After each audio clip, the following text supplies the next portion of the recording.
Hello and welcome to Off with System One. I'm your host, Krista Kornchuk, and I'm here today with our panel of experts to talk with you about how to succeed in a new job. Before we get started, here are a few words about System One. System One is a leading provider of specialized, highly technical outsourced services and workforce solutions to critical infrastructure, technology, life science, and government sectors, putting more than 650 employees and 9,000 contractors to work in the United States, Canada, and the UK. As you're tuning in today, please join us in the comments. Our marketing team will be monitoring them. Let us know where you're joining from and what industry you work in. And if you have any questions relevant to today's topics, please drop them in there as well. And we'll try to answer as many questions as possible. Before we get started, I'd like to have our panel introduce themselves. They're going to be sharing their hot job, which you can view by scanning the QR code, or you can see all other jobs at jobs.system1.com. Colleen, we'll start with you. Hi, Krista. Hi, everyone. I'm Colleen Losowitz, recruiting manager of Joulé's national accounts team. I've been with Joulé for about 4 years now, and I'm based out of our Edison, New Jersey branch. Today, the hot job I'd like to highlight is an exciting opportunity we have with one of our global pharmaceutical clients in the Bothell, Washington area. This role is a contract deviation investigator and will be a part of their MSAT team, investigating minor, major, and critical deviations to determine root causes, corrective actions, and documentation compliance. What they're looking for are candidates with a bachelor's degree in the life sciences, a minimum of 4 to 7 years of experience with quality investigations or deviation management, and then 5 years of GMP experience, preferably in a cell therapy setting. So they're looking to have candidates interview and start as soon as possible. So if you're interested in learning more, connect with me on LinkedIn.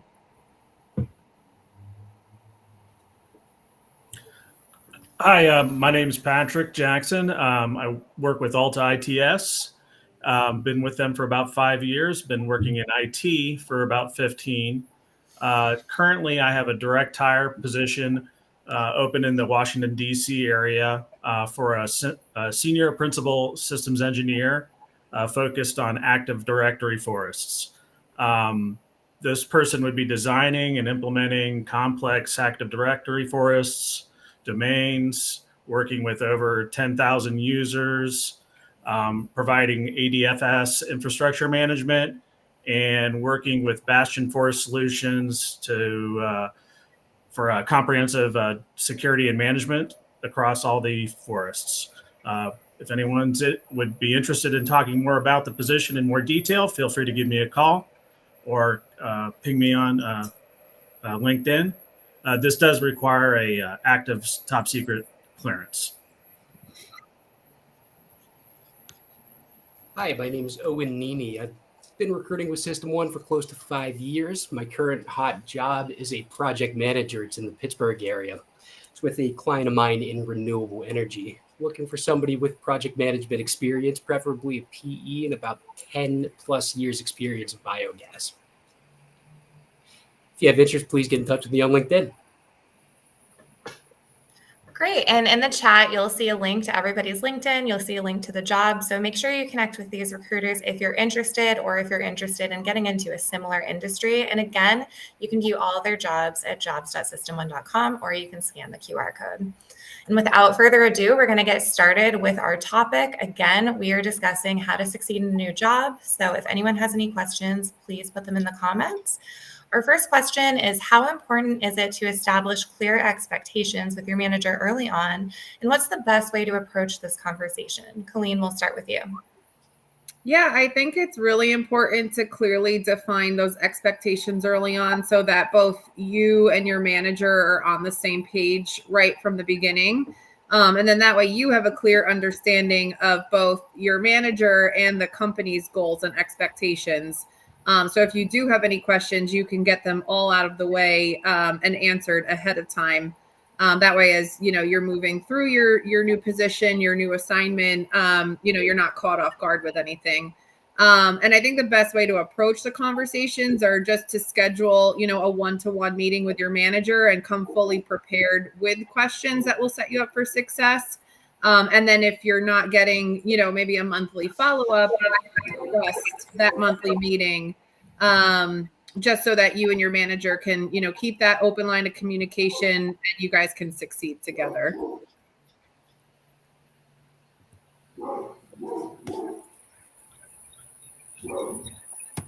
Perfect. And Owen? Hi, sorry, it looked like my audio went out for a second, but anyways, All yeah, good. to piggyback on what Colleen said, super important, obviously, to get clear expectations. I would say the best way to approach it is just to start off with consistent dialogue. Just constantly look for that feedback. A lot of these jobs, they're about the deliverables. What you can deliver to the employer, what the employer can deliver to you in terms of your career. So yeah, establishing that early, just establishing that baseline to build off of, super important. But yeah, constant dialogue is the key. Yeah, and I'd also say, I agree completely with getting that upfront contract with your manager. But do not be afraid. If you feel like you need some more immediate feedback, especially if your manager has more of an open door policy, to reach out and try to set up a time to talk that week or that day. If you feel like you need to establish some more immediate feedback. But yeah, definitely having the check-ins, when you first start out is important. Thank you. And what are some key actions new employees can take in their first 30 days to demonstrate value and make a positive impact? Owen, we'll start with you. Yeah, I would say start with a meeting with your direct manager, somebody in charge. You want to establish challenging but also deliverable goals. Something I would say in the 90th percentile of what you feel you can accomplish as an employee. It's to me also very important to establish just a presence of being here to work. It's what it's all about. Being there, being available, and being ready to take on the challenges, which can go a long way with respect to establishing trust with your manager and with your employer overall. Yeah, and I think another thing that's really important in those first 30 days is trying to learn as much as you can about the organization, like the organizational chart, the company culture, their customer or client base. Learning all of that early on will just help you better understand what the company's overall goal is, what your role in that looks like. And then talking about your why, like why you chose this job, why you're passionate about it. I think it'll just help you to gain buy-in from your supervisor, your coworkers, other supervisors that are in, the building with you. So I think all of that will definitely let you have a successful first 30 days. Yeah, and just working with your colleagues over time, I feel like a lot of times especially in the first 30 days, it's easy to ask questions with them, as opposed to your manager, and learning more about the culture with the company that you're working with. Yeah, I agree. I heavily rely on my colleagues, and especially when I started this role, they were extremely helpful. Some of them were there just as long as my manager, so certainly lean on them. In what ways should new employees seek feedback, and how can they effectively use it for personal and professional growth? Patrick, we'll start with you. Well, I guess that goes kind of back to what I just said with the colleagues. A lot of times, like you said, some in companies I've been in, big or small, sometimes some of the colleagues or the people that are helping train me have been there for a long time, and so they are able to immensely help you with learning more about how you can succeed in your job and in your career goals, and that's what I've always done personally. Marlo. Yeah.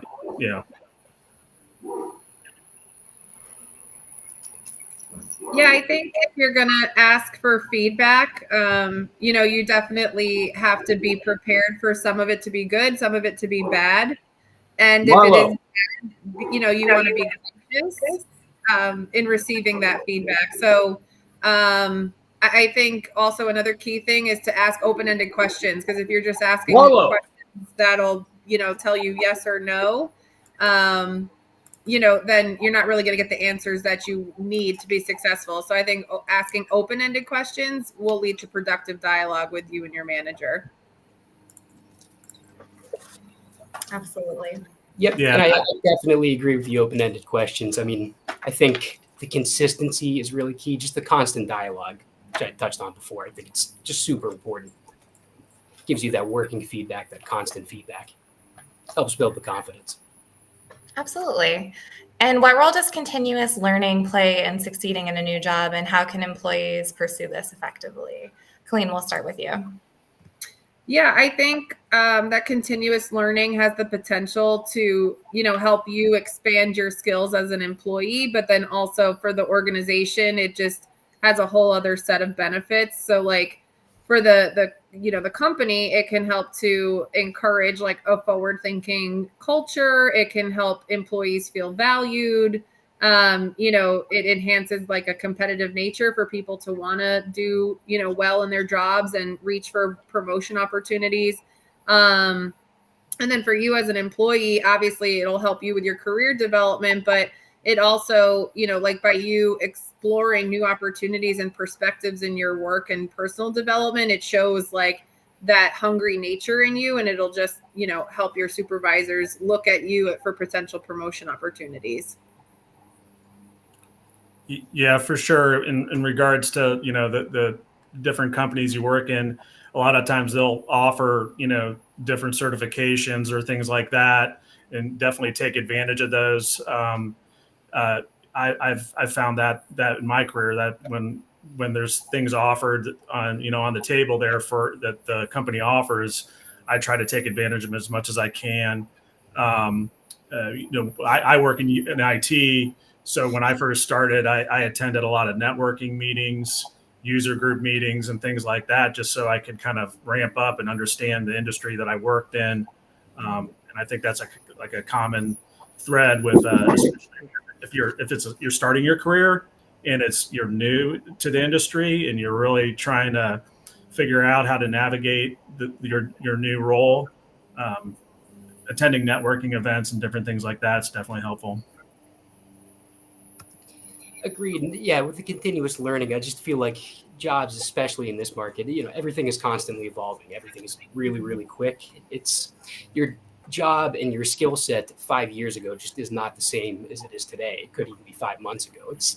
Things move that quickly. So you need to consistently learn, consistently refine the skills, and consistently develop new ones. Absolutely. And I find that it can, sometimes be overwhelming to focus on continuous learning when you're already learning a new job. So it can be really helpful to do a little time blocking and just ensure, 30 minutes a day, an hour a day, whatever you can do, really make it a priority, and it'll only make you that much stronger. And what are some common challenges faced by employees in a new job, and how can they best navigate these? Owen, we'll start with you. Yeah, so I think the biggest one would definitely be imposter syndrome. It's, starting a new job. I feel like everybody can relate. It's just difficult to build the confidence necessary to execute consistently, be repeatable with it. I think a lot of it has to do with, each company, each manager, they have their own values, expectations, just overall ethos. It's sometimes difficult, especially starting off, to blend what you bring to the table to what the expectations are. It's not necessarily a skill set issue. It's blending the skill set with what the company needs from you, with every company being different.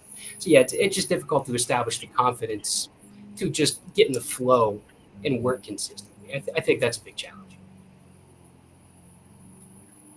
Yeah, and I think just being overloaded with information, that usually can be super overwhelming. I know, with all of the contractors that I work with, I always ask them, how'd your first week go? And they always tell me it's, tons of information being thrown at them, whether it's like policies, procedures, coworkers' names, just trying to learn all of that.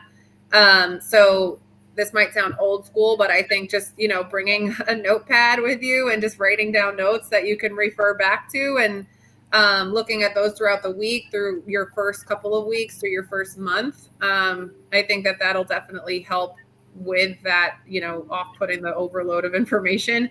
And then not being afraid to ask questions. Like you're going to learn so much in your first week. You're going to have to revisit some of that stuff in the future. So don't be afraid to ask a question. You know, they'd rather you ask than just guess and do it wrong. So don't be afraid to ask those questions again. Absolutely. Yeah.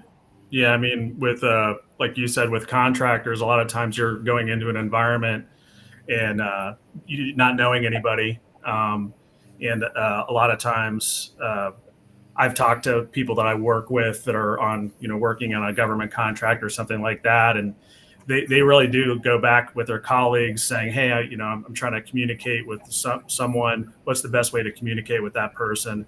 And getting information from your colleagues to figure out how to navigate, the personalities, the different people, and what's the best way to communicate with them, be it, just sending an email. I mean, I struggle with that even at my work. I'll send a chat message to someone and no one responds, and they go, oh, the best way to do is just pick up the phone and call them. So it's definitely learning a lot of the personalities and how you navigate your new job. Couldn't agree more. Another learning curve there. And it looks like we have a question from our audience. Tillman asks, specifically to Owen, but feel free to jump in for the rest of the panel. How does a recruiter help make that transition easier? For example, System 1. Well, yeah, Tillman actually had the benefit of being placed by System 1 a few years ago. You should know this firsthand. Good friend of mine. But anyways, yeah, I think a recruiter really can help with the intimate knowledge of the manager, the company. It can really help ease the transition. It can really help get you into your comfort zone a little more quickly than you would if you were going in cold. I think that might be the biggest thing. Absolutely. Yeah, definitely going back to what I said earlier, like a lot of times, if especially a client we've worked with for a long time, the recruiter tends to understand the environment that person is going into, be it a direct hire position or a contract position. And sometimes you can help establish a good cadence of what they need to do to be successful. Great. All right. Thank you. I appreciate the question, Tillman. And our next question, what strategies can employees use to set themselves up for promotions or career advancements within the new company? Colleen, we'll start with you. Yeah, I think it goes back to kind of what we were talking about before, just, that continuous learning and identifying your unique skills and how they can further, help the company grow, and asking for feedback from your manager. I think the one big thing that managers look for is, obviously somebody with a strong work ethic and who's reliable, but also somebody who's a positive presence in the workplace. So definitely bringing that every day. And then I think one of the biggest things when you're looking for promotions or career advancement is don't be afraid to advocate for yourself, because you're the only one who will. So if you're really interested in a promotion opportunity, make sure you're having those conversations with your manager. Make sure you're bringing like concrete ideas as to how you've contributed and how you can contribute more. Because again, you're the only one who will advocate for yourself. So don't be afraid to go after those opportunities. I definitely agree with Colleen there on all those points. And I definitely also like to add that managers, typically they've been in at least an adjacent role, if not your exact role, wherever you're starting off. They're also, they can give you very good advice. They've progressed to that next step, which you're looking to get to. They're going to give you that good advice if you establish a presence, if you're willing to work, if they like and they trust you. If you do all these things starting off, you're a lot more likely to get the advice you need to get further in your career. Absolutely. And our last question, what are the top tips for building visibility and connections in a remote work environment? Patrick, we'll start with you. Well, there's a lot of different things, especially, obviously in the last, 4 or 5 years here now, that we've had to learn to kind of work more remote. I was always on site, before 2020. But working with internal teams, projects, volunteering to get onto these types of projects. A lot of times with a lot of companies, they have maybe volunteer events that they do, where there are probably more extracurricular activities outside of work, but it gives you an opportunity to kind of work, probably meet up with people outside of work and learn more about the culture that you're working in, the people you're working with. I personally, when I first joined ALTA, we have a charitable givings committee, and so I joined that committee, and there's a number of different people on that, and I got to learn more about the company, and a lot of these people have worked with ALTA longer than me, so it helped me kind of really adjust to working in the new environment that I was in. Yeah, so I would start by having your marketing department get you on sound off with the System 1. Great for visibility. In addition to that, I would say in a remote work environment, I think we can generally agree it's a little less intimate over a video, over a computer screen than an interaction that is in person. So with that, I mean, you combat that, I think, by volume. Just, speak to everybody, get everybody's opinion, go a little deeper, just increase the volume than you ordinarily would in an office setting. Yeah, and I think if they do offer you an opportunity for like a hybrid day, to take advantage of that. I know, like, when I first started with Joulé, I was one of their first remote employees. So when they offered hybrid days, you definitely want to take advantage of those so you can connect with your team, connect with your coworkers. And then if you are fully remote, any opportunity you have to speak up in a meeting and make your presence and ideas known, take advantage of that. Absolutely. Yeah, I love my hybrid environment. It definitely helped me get to know my team on a better level. We are out of time for today, but I want to thank everyone that commented and everybody that joined today. Don't forget to follow System 1 on LinkedIn if you're not following us already. You will be automatically entered into our contest giveaway just by following us. You can actually win a drone. Who doesn't want to win a drone? Also, subscribe to System 1 on YouTube, and make sure you tune in to Sound Off with System 1 every first and third Friday at 2 p.m. for more job seeker topics. Our next Sound Off with System 1 live stream will be Friday, April 19th at 2 p.m., where you can ask our panel any questions you want that are job search related, because it will be our live Q&A. We'll see you then.